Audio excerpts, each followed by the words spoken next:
Hey, my name's Andrew Smith, and today I'm going to be talking about the domestic space in Islam with my partner Autumn Powell. So first of all, I want to start off with one of the surahs from the Quran. It says, "O ye who believe, enter not houses other than your own until ye have asked permission and saluted those in them. That is best for you, in order that you may heed what is seemly. If ye find no one in the house, enter not until permission is given to you. If ye are asked to go back, go back. That makes for greater purity for yourselves, and Allah knows well all that ye do." And so basically, the Quran is kind of addressing how important privacy in the home is. The Al also says, "And Allah has made for you in your homes an abode." Ibn Kathir says, "Here Allah, may He be blessed and exalted, is mentioning His complete blessing to His slaves. He has given them homes which are a peaceful abode for them, to which they retreat as a haven which covers them and gives them all kinds of benefits." So basically, in Islam, the home is seen as this blessing, and as such should be stewarded in a very respectful way. It's seen as a very pure and clean sort of place. So let's talk about the religious significance. So there's always some space in the home for prayer. Generally, in the typical Muslim home, it's going to be in the living room. That sort of serves as the family mosque. However, some of the children may actually pray in their own rooms if they wish. So basically, because of this, the Muslim home is treated in a very respectful way, similar to the mosque. And so, to go back to that first slide, that's the reason I put the picture there. It kind of shows how they leave their shoes at the door when they enter in the house, the same way that they would with a mosque. Anyway, so here's a picture. It shows a traditional prayer space in a Muslim home. And so, like I said, typically this will be in the living room. So let's talk about art in the home. So, according to the Quran, Muslims should always avoid images resembling people or animals, and this is to avoid idolatry. And so, following this, the typical Muslim home will not have pictures or statues resembling or in the shape of people or animals. Rather, you'd find art pieces like abstract kind of art, whether that's a rug or a painting or anything like that. And so you can see a couple examples of Muslim art up on the screen. But actually, there's an exception to this. Children are allowed to have toys resembling people or animals.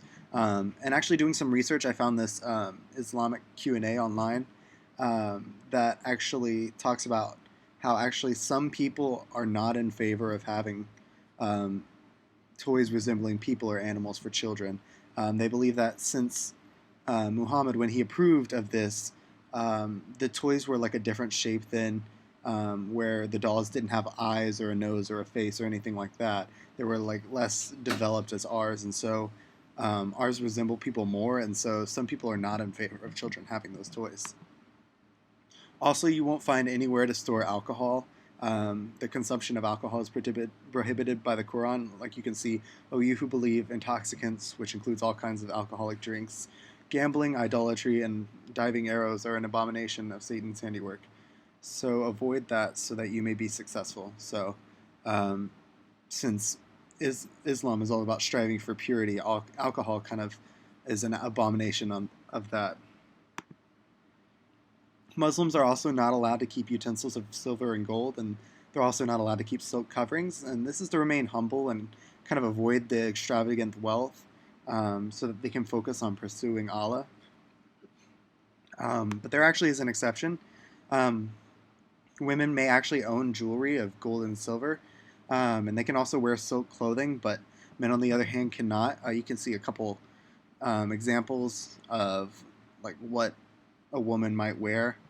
Um, but yeah, so women can wear it, but men can't own it. Dogs are actually not allowed in the house.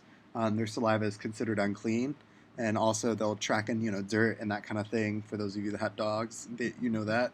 Um, um, but they're actually allowed to own some outside dogs, whether that's for work or whatever. It's just they can't come inside the house. On the other hand, cats are actually found in many Muslim homes. They're considered to be clean and pure, and you'll actually see some in and around mosques. I have a picture on the screen of a cat outside a mosque in Sarajevo, and so Yeah, so dogs are not allowed inside the house, but cats are.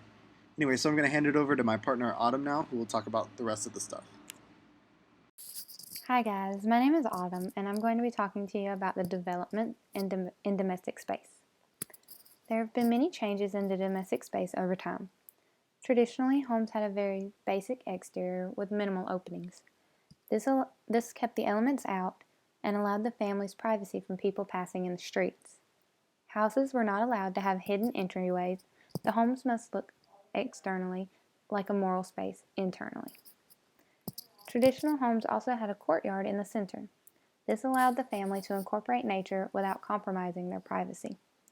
The door opened up to a bent entryway. By building homes this way, it further allowed the family privacy from visitors until they were allowed in. Visitors would come in and face a wall instead of directly into the home. Privacy of the interior was equally important. The homes were sectioned into different levels of privacy. You have private, semi private, and public spaces. Only select visitors were allowed into private spaces, except the harem, which was a room in the house that no guests were allowed. Families also did not take meals together. Men and women were separated. As the religion modernized, families began enjoying their meals together. As we can see here, a family enjoys a meal with their friends before Ramadan. Another change has been the variation in the rules in different cultures around the world. In East Java, having an entryway that's not easily visible may be considered a breach in public morality, whereas in the Middle East it is perfectly acceptable for homes to have a private entryway. There are also differences in the materials used in different areas around the world. Here we can see the tents that are built in Mina, Saudi Arabia. This is also known as the City of Tents. Stone houses were popular in Cairo, Egypt, whereas mud houses were built in Mali. This is probably because people had to use what they had to build their homes due to the poverty levels in West Africa. In Myanmar, people used bamboos. Here you can see a clear entryway, as was popular in South Asia areas.